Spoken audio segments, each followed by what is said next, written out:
The Property Pod.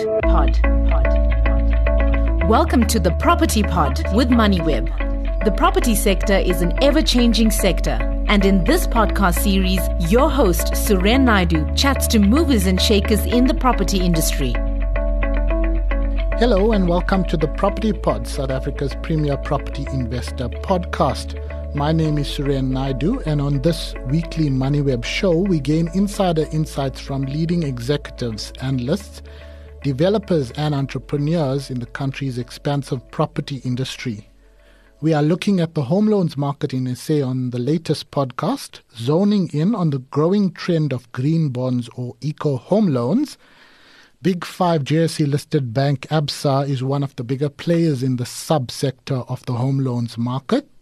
Just last month, Absa announced a major agreement with the World Bank's International Finance Corporation, or IFC, which people might be more familiar with, around an innovative new climate-smart housing rebate scheme aimed at boosting green homes in the residential property market in South Africa.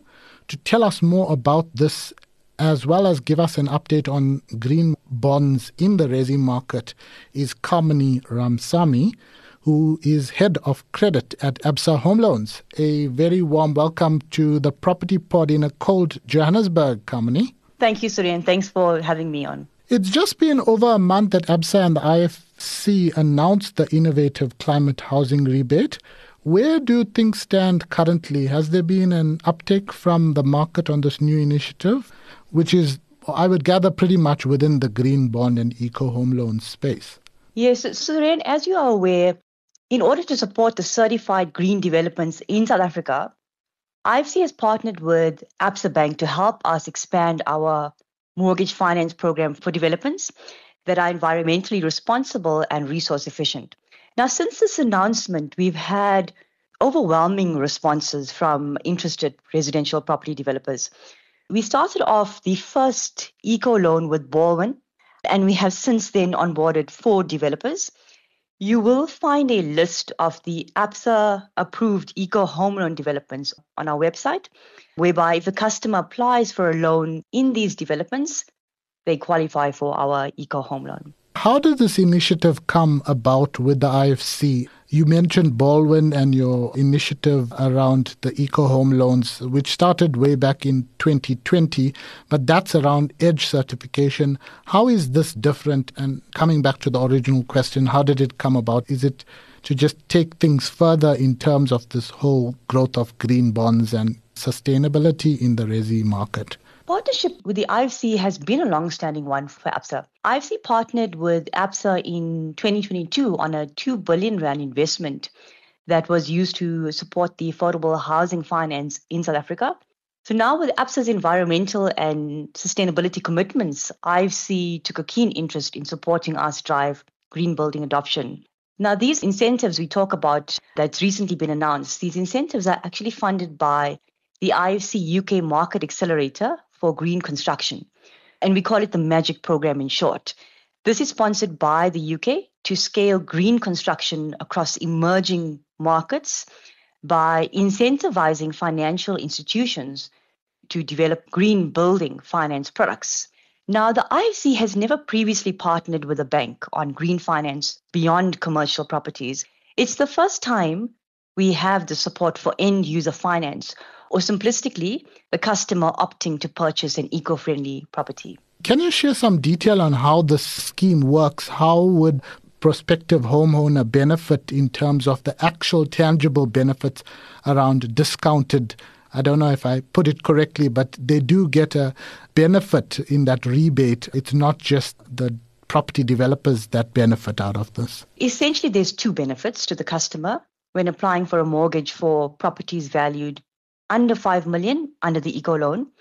The first is a rate reduction of 0.25% of your variable interest rate that's offered by Absa Bank, only if you purchase with any development that has been onboarded as an Absa-approved eco-home loan development.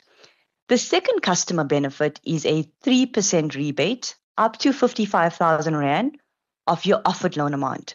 Now, this rebate is funded by the IFC under the MAGIC program that I have mentioned. The 3% rebate is paid as a two-step process, whereby when the development has achieved a preliminary or initial stage of EDGE certification, and EDGE stands for Excellence in Design for Greater Efficiencies, and this is standards which sets the minimum threshold for energy and water consumption savings. Now, at this initial EDGE certification stage, a 1.5% rebate is paid into the customer's loan account, which means the offered loan amount reduces by 1.5%, and the installment is recalculated to a lower monthly repayment. Now, when the development reaches the final stage of EDGE certification by the Green Building Council, a further 1.5% rebate is paid into the customer's loan account.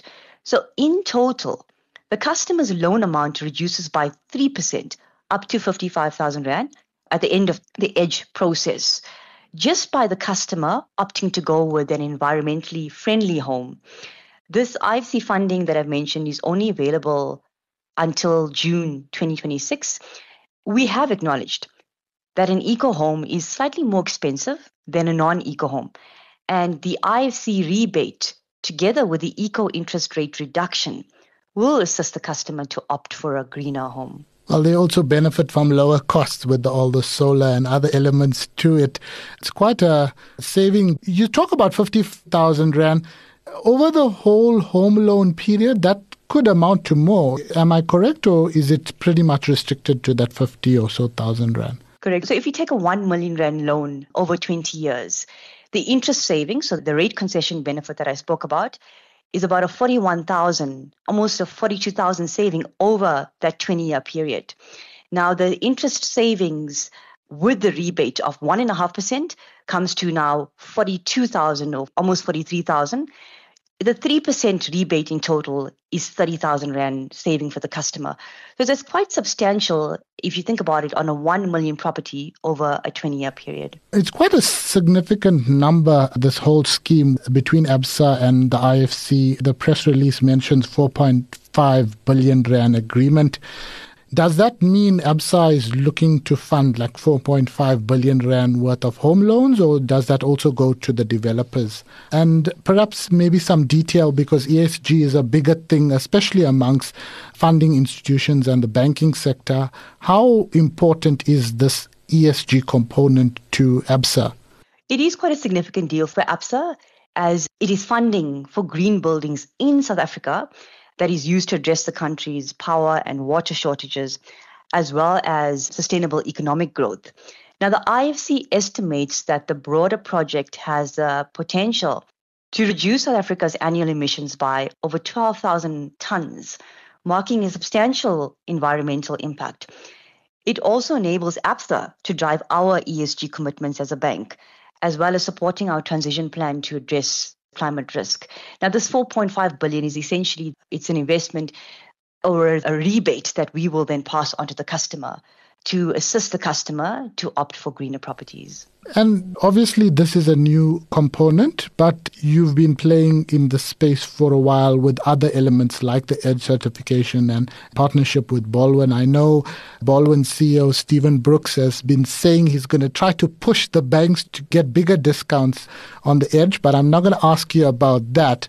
What I want to know now is, do you have some insight on how big part of the Absa home loan book covers this green bond currently? Just some insight into that, because obviously it's early days, but you have been a forerunner in this space.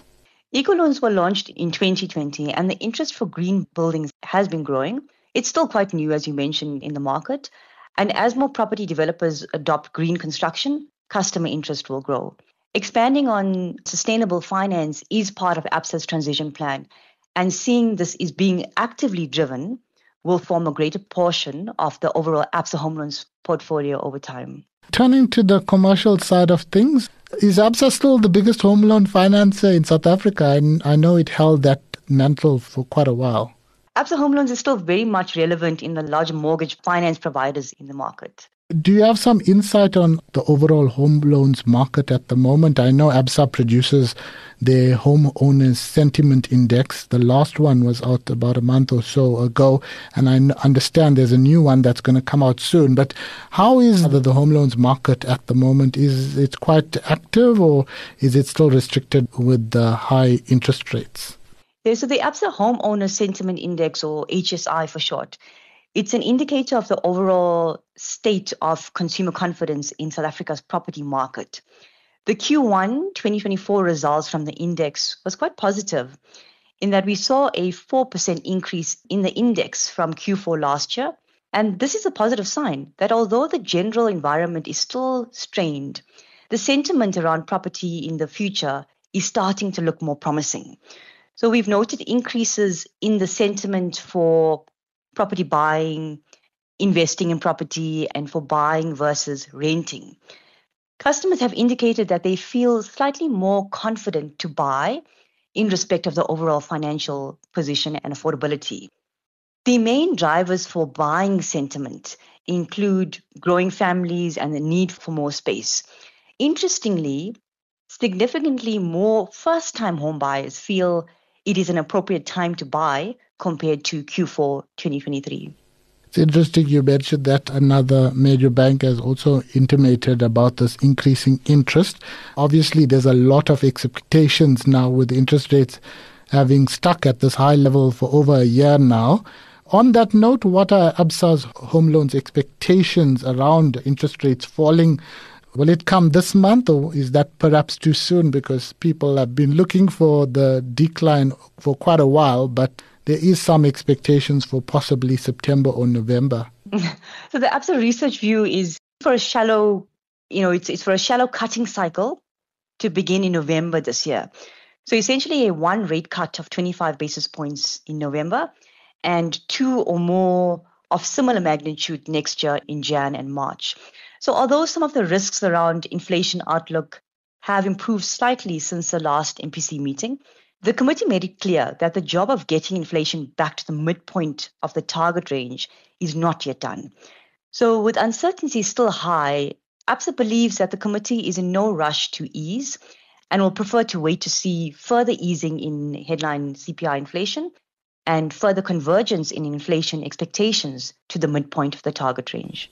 So a little bit of a more conservative view for around 25 basis points for this year and then further cuts in the new year.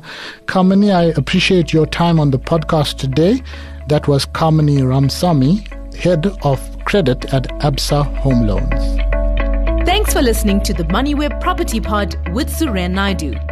To listen to more episodes, go to moneyweb.co.za or the Moneyweb app and follow Moneyweb News for daily updates. Follow Suren on Twitter at Suren Naidu for more of his property industry content and other business stories. The Property Pod.